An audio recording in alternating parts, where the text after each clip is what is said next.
ಆತ್ಮೀಯ ಬಂಧುಗಳೇ, ಮಹಾಭಾರತ ಭೀಷ್ಮ ಪರ್ವ ಇದರಿಂದ ಶ್ರೀಮದ್ ಭಗವದ್ಗೀತೆ ಕರ್ಮಯೋಗ ಈ ವಿಚಾರದ ಬಗ್ಗೆ ನಾವು ತಿಳ್ಕೊಳ್ತಾ ಇದ್ವಿ. ಹೋದ ಭಾಗದಲ್ಲಿ ನಾವೇನು ತಿಳ್ಕೊಂಡ್ವಿ? ಕೃಷ್ಣ ಅರ್ಜುನನಿಗೆ ಹೇಳ್ತಾ ಇದ್ದಾನೆ, ಯಾವಾಗ ಈ ಜ್ಞಾನವನ್ನು ತಿಳ್ಕೊಳ್ತಾ ಇರ್ತೀಯೋ, ಯಾಕೆಂದರೆ ಜ್ಞಾನಯೋಗ ತುಂಬ ಇಂಪಾರ್ಟೆಂಟು, ದ್ರವ್ಯ ಯೋಗಕ್ಕಿಂತ ಜ್ಞಾನಯೋಗ ತುಂಬ ಇಂಪಾರ್ಟೆಂಟು. ಆ ಜ್ಞಾನವನ್ನು ತಿಳ್ಕೊಳ್ತಾ ಸಂಪೂರ್ಣ ಜೀವಿಗಳನ್ನು ಮೊದಲು ನಿನ್ನಲ್ಲಿ, ಆಮೇಲೆ ಸಚ್ಚಿದಾನಂದ ಘನ ಪರಮಾತ್ಮನಾದಂಥ ನನ್ನಲ್ಲಿ ನೋಡ್ತೀಯ ನೀನು.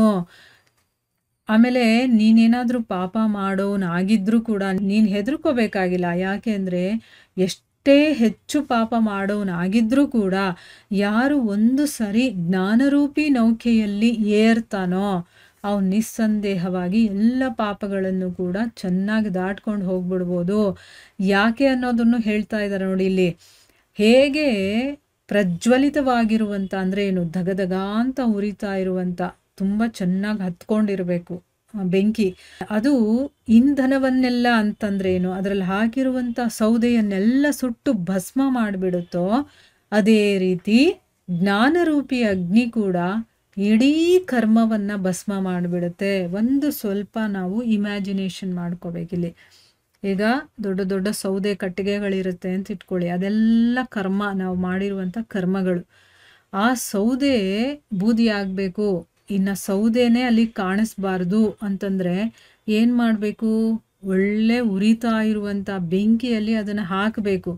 ಅದರಲ್ಲಿ ಹಾಕಿದ್ಮೇಲೆ ಅದು ಸುಟ್ಟು ಭಸ್ಮ ಆಗುತ್ತಲ್ವ. ಅದೇ ರೀತಿ ಆ ಬೆಂಕಿ ಯಾವುದು ಅಂತಂದರೆ ಇಲ್ಲಿ ಜ್ಞಾನವನ್ನು ಬೆಂಕಿಗೆ ಹೋಲಿಸಿದ್ದಾರೆ, ಕಟ್ಟಿಗೆಗಳನ್ನು ಕರ್ಮಕ್ಕೆ ಹೋಲಿಸಿದ್ದಾರೆ. ಯಾವಾಗ ಆ ಜ್ಞಾನ ಅನ್ನುವಂತಹ ಉರಿತಾ ಇರುವಂಥ ಬೆಂಕಿಯಲ್ಲಿ ಈ ಕಾಮವನ್ನು ಹಾಕಿದಾಗ ಎಲ್ಲ ಸಂಪೂರ್ಣವಾಗಿ ಭಸ್ಮ ಆಗ್ಬಿಡುತ್ತಲ್ವ. ಅದನ್ನು ಇಲ್ಲಿ ಹೇಳ್ತಾ ಇದ್ದಾರೆ. ನೀಟಾಗಿ ಅರ್ಥ ಆಗಿದೆಯಲ್ವಾ? ಈ ಜಗತ್ತಲ್ಲಿ ಜ್ಞಾನಕ್ಕೆ ಅಷ್ಟು ಪವಿತ್ರಗೊಳಿಸುವಂಥ ಒಂದು ಪವರ್ ಇದೆ, ಆಯಿತಾ? ನಮ್ಮ ಕರ್ಮವನ್ನೇ ಸುಟ್ಟು ಭಸ್ಮ ಮಾಡಿಬಿಡುತ್ತೆ. ಅಷ್ಟು ಅಂದರೆ ನಾವು ಎಷ್ಟು ಪಾಪಿಗಳಾಗಿದ್ರೂ ಕೂಡ ಅಷ್ಟು ಪವಿತ್ರ ಮಾಡುವಂತಹ ಒಂದು ಶಕ್ತಿ ಜ್ಞಾನಕ್ಕಿದೆ.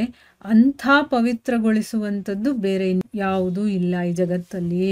ಅಂದರೆ ಆ ಜ್ಞಾನವನ್ನು ತಿಳ್ಕೊಳ್ತಾ ಕರ್ಮವನ್ನು ಮಾಡ್ತಾ ಇರ್ತಾನಲ್ಲ, ಆ ರೀತಿ ಕರ್ಮಯೋಗದ ಮೂಲಕ ಶುದ್ಧವಾದಂಥ ಅಂತಃಕರಣನಾದಂತಹ ಮನುಷ್ಯ ತನ್ನಿಂದ ತಾನೇ ಆತ್ಮವನ್ನು ಪಡ್ಕೊಂಡ್ಬಿಡ್ತಾನೆ. ಅವನಿಗೆ ಯಾರು ಬೇರೆಯವ್ರು ಕೊಡೋದಿಲ್ಲ, ಅವನು ತನಗೆ ತಾನೇ ಪಡ್ಕೊಳ್ತಾನೆ. ಜಿತೇಂದ್ರಿಯ, ಸಾಧನ ಪರಾಯಣ ಅಥವಾ ಶ್ರದ್ಧಾವಂತ ಮನುಷ್ಯ ಜ್ಞಾನವನ್ನು ಕೂಡ ಪಡ್ಕೊಳ್ತಾನೆ. ಮತ್ತು ಜ್ಞಾನವನ್ನು ಪಡ್ಕೊಂಡವನು ಸ್ವಲ್ಪನೂ ಸಮಯವನ್ನು ವ್ಯರ್ಥ ಮಾಡದೆ ತಕ್ಷಣವೇ ಭಗವತ್ ಪ್ರಾಪ್ತಿ ರೂಪವಾದಂಥ ಪರಮಶಾಂತಿಯನ್ನು ಪಡಿತಾನೆ.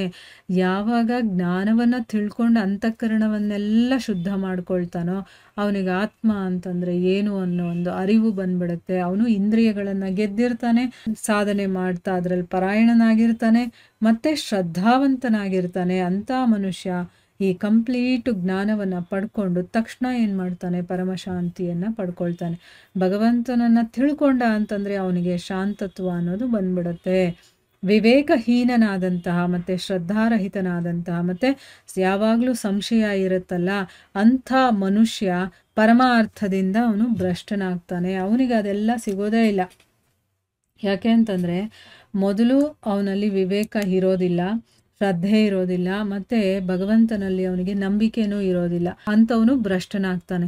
ಅದರಲ್ಲೂ ಕೂಡ ಸಂಶಯ ಇರುವಂಥ ಮನುಷ್ಯರಿರ್ತಾರಲ್ಲ, ಅವ್ರಿಗೆ ಈ ಲೋಕನೂ ಇರೋದಿಲ್ಲ, ಪರಲೋಕನೂ ಇರೋದಿಲ್ಲ, ಸುಖನೂ ಇರೋದಿಲ್ಲ ಅಂತ ಇಲ್ಲಿ ಹೇಳ್ತಾ ಇದ್ದಾನೆ.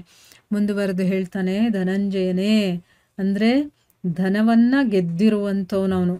ಬೇಕಾದಷ್ಟು ಹಣವನ್ನು ಸಂಗ್ರಹ ಮಾಡಬೇಕಾಗಿರುತ್ತೆ ಯಜ್ಞಕ್ಕೋಸ್ಕರ. ಆಗ ಅವನು ಗೆದ್ಕೊಂಡು ಬಂದಿರ್ತಾನೆ. ಅದಕ್ಕೋಸ್ಕರ ಇಲ್ಲಿ ಹೇಳ್ತಾ ಇದ್ದಾನೆ, ಯಾರು ಕರ್ಮಯೋಗದ ವಿಧಿಯಿಂದ ಸಮಸ್ತ ಕರ್ಮಗಳನ್ನು ಭಗವಂತನಲ್ಲಿ ಅರ್ಪಿಸಿರ್ತಾನೋ, ಮತ್ತು ಯಾರು ವಿವೇಕದಿಂದ ಎಲ್ಲ ಸಂಶಯಗಳನ್ನು ಕೂಡ ನಾಶ ಮಾಡಿಕೊಂಡಿರ್ತಾನೋ, ಈ ರೀತಿಯ ಸ್ವಾಧೀನ ಅಂತಃಕರಣ ಇರುವಂತಹ ಪುರುಷರಿಗೆ ಕರ್ಮ ಅನ್ನೋದು ಬಂಧಿಸೋದಿಲ್ಲ.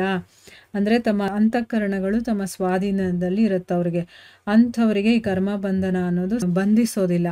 ಆದರೆ ಯಾರ ಅಂತಃಕರಣಗಳು ಹೇಳ್ದಾಗೆ ಆ ಮನುಷ್ಯ ಕೇಳ್ತಾನೋ ಅವನಿಗೆ ಕರ್ಮ ಬಂಧನ ಅನ್ನೋದು ಇರುತ್ತೆ. ಸೊ ಅದಕ್ಕೋಸ್ಕರನೇ ಭರತ ವಂಶೀಯ ಅರ್ಜುನನೇ ಅರ್ಜುನ, ನೀನು ಹೃದಯದಲ್ಲಿ ಸ್ಥಿತವಾಗಿರುವಂತಹ ಈ ಅಜ್ಞಾನ ಜನಿತ ನಿನ್ನ ಸಂಶಯವನ್ನ, ಅಂದರೆ ನಿನಗಿವಾಗ ಏನೇನೋ ಸಂಶಯಗಳಿದೆಯಲ್ಲ, ಇದು ಮಾಡಿದ್ರೆ ಅದಾಗ್ಬಿಡುತ್ತೆ, ಹಾಗೆ ಮಾಡಿದ್ರೆ ಹೀಗೆ ಆಗ್ಬಿಡುತ್ತೆ, ನಾನು ಏನು ಮಾಡಲಿ, ಹಾಗೆ ಹೀಗೆ ಅಂತೆಲ್ಲ ನೀನು ಏನು ಹೇಳ್ತಾ ಇದೆಯೋ ಇದೆಲ್ಲ ಅಜ್ಞಾನದಿಂದ ಬಂದಿರೋದು. ನಿನ್ನ ಸಂಶಯವನ್ನೆಲ್ಲ ವಿವೇಕ ಅನ್ನುವಂತಹ ಜ್ಞಾನರೂಪ ಕತ್ತಿಯಿಂದ, ಇಲ್ಲಿ ವಿವೇಕ ಅಂತಂದರೆ ಯಾವುದು ಸರಿ ಯಾವುದು ತಪ್ಪು ಅನ್ನುವಂಥ ಒಂದು ಡಿಸಿಷನ್ ತಗೊಳ್ಳುವಂಥ ಒಂದು ಕೆಪಾಸಿಟಿ ಇರುತ್ತಲ್ಲ, ಅದನ್ನು ವಿವೇಕ ಅನ್ನೋದು. ಇದು ಜ್ಞಾನ ತಿಳುವಳಿಕೆ ಇದ್ದಾಗಲೇ ಈ ವಿವೇಕ ಅನ್ನೋದು ಜಾಗೃತವಾಗೋದು. ಸೊ ಆ ವಿವೇಕ ಅನ್ನುವಂತಹ ಕತ್ತಿಯಿಂದ ನೀನು ಇದನ್ನು ಕತ್ತರಿಸಿ ಸಮತ್ವ ರೂಪವಾದಂಥ ಎಲ್ಲವನ್ನ ಸಮಾನವಾಗಿ ನೋಡುವಂಥ ಕರ್ಮಯೋಗದಲ್ಲಿ ನೀನು ಸ್ಥಿತನಾಗು, ಮತ್ತು ಯುದ್ಧಕ್ಕಾಗಿ ನೀನು ಎದ್ದು ನಿಲ್ಲು ಅಂತಂದ್ಬಿಟ್ಟು ಹೇಳ್ತಾ ಇದ್ದಾನೆ. ಅಂದರೆ ನೀನು ಕೆಲಸ ಮಾಡಬೇಕು, ಅದೇ ಸರಿ. ಆ ಕೆಲಸ ಮಾಡೋದನ್ನು ಯಾವ ರೀತಿ ಮಾಡಬೇಕು, ಸಮರ್ಪಣೆ ಭಾವದಿಂದ ಮಾಡಬೇಕು. ನಿನಗೆ ಅಜ್ಞಾನ ಇದೆ, ಅದಕ್ಕೋಸ್ಕರ ಈ ಅಜ್ಞಾನದಿಂದನೇ ಇದೆಲ್ಲ ಸಂಶಯ ಅನ್ನೋದು ಹುಟ್ಟೋದು. ಸೊ ಅದಕ್ಕೆ ನೀನು ನಿನ್ನ ವಿವೇಕವನ್ನು ಜಾಗೃತಗೊಳಿಸ್ಕೊ. ಆ ವಿವೇಕದಿಂದ ನೀನು ಈ ಅಜ್ಞಾನವನ್ನು ಕತ್ತರಿಸಿ ನೀನು ಸಮತ್ವ ರೂಪದ ಕರ್ಮಯೋಗದಲ್ಲಿ ನೀನು ಸ್ಥಿತನಾಗು, ಮತ್ತು ಯುದ್ಧಕ್ಕಾಗಿ ನೀನು ಎದ್ದು ನಿಲ್ಲು ಅಂತಂದ್ಬಿಟ್ಟು ಭಗವಂತ ಅವನಿಗೆ ಆರ್ಡರ್ ಕೊಡ್ತಾ ಇದ್ದಾನೆ. ಮುಂದೇನಾಗುತ್ತೆ ಅಂತ ನಾವು ಮುಂದಿನ ಭಾಗದಲ್ಲಿ ತಿಳ್ಕೊಳ್ಳೋಣ. ಹರೇ ಕೃಷ್ಣ.